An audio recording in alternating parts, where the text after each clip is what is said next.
आप सभी का स्वागत है। मैं वीरेंद्र कुमार आप सबके सामने हाजिर हूँ। आपकी क्लास 9th का पहला वीडियो है ये आपकी ग्रामर सब्जेक्ट का। ठीक, एक लेसन के बाद दूसरा लेसन, उसके बाद तीसरा लेसन, इस तरह से हम आपकी क्लास 9th की पूरी ग्रामर कंप्लीट करेंगे।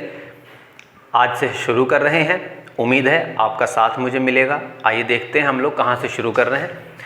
तो ग्रामर का जो आपका चैप्टर 1 है क्लास 9th के हिसाब से, उसका नाम है पार्ट्स ऑफ स्पीच। अब पार्ट्स ऑफ स्पीच को अगर हिंदी में बोले तो इनको कहा जाता है शब्द भेद। क्या नाम दिया जाता है सर? शब्द भेद का नाम दिया जाता है। अभी हम देखते हैं कि क्या है। देखिए, हम सभी जानते हैं कि अगर मैं कोई बात बोलूँगा, कोई सेंटेंस बोलूँगा तो उसमें कुछ शब्द आएंगे। जैसे मान लीजिए मैंने कहा कि मैं ट्यूशन पढ़ाता हूँ। अब इसमें कितने शब्द आए? 4 शब्द आए। मैं ट्यूशन पढ़ाता हूँ, 4 शब्द आए।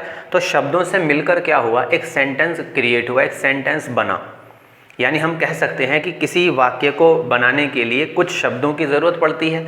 और ये जो शब्द मैंने लगाए हैं बीच बीच में, इन शब्दों के प्रयोग के आधार पर, पहला शब्द मैंने क्या बोला? मैं, तो ये एक अलग कैटेगरी का शब्द है। दूसरा क्या बोला? ट्यूशन, ये एक अलग कैटेगरी का शब्द है। पढ़ाता, ये एक अलग कैटेगरी का शब्द है। हूँ, ये अलग कैटेगरी का शब्द है। तो ये अलग अलग कैटेगरी से आते हैं। तो इन्हीं को कहा जाता है शब्द भेद, यानी पार्ट्स ऑफ स्पीच। यानी शब्दों को उनके प्रयोग के आधार पर हम तय करते हैं कि वो किस तरह का शब्द है, जिसको हम पार्ट्स ऑफ स्पीच बोलते हैं। अब देखिए डेफिनेशन क्या है। आप नोट्स बनाते चलिएगा हाथों हाथ, तो आपके लिए आसानी होगी। डेफिनेशन लिख रहे हैं सबसे पहले।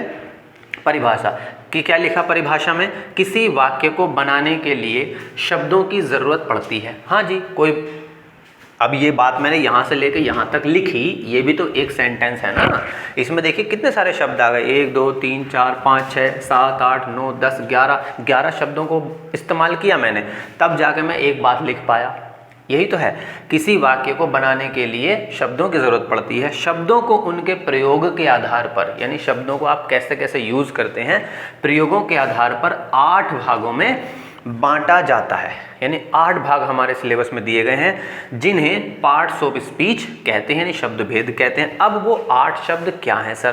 पहले आता है, सबसे पहले नंबर पे आपका नाउन आता है, उसके बाद आता है प्रोनाउन, फिर आता है एडजेक्टिव, फिर आता है आपका वर्ब, उसके बाद आता है एडवर्ब, फिर आता है प्रीपोजिशन, उसके बाद कंजक्शन, और लास्ट में आता है आपका इंटरजेक्शन। तो ये 8 तरह के शब्द होते हैं। अब शब्द तो कितने भी सारे हैं।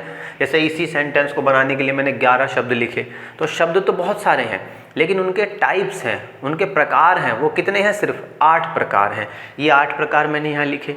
ठीक, अब हम क्या करेंगे? एक एक पार्ट्स ऑफ स्पीच को उठाएंगे।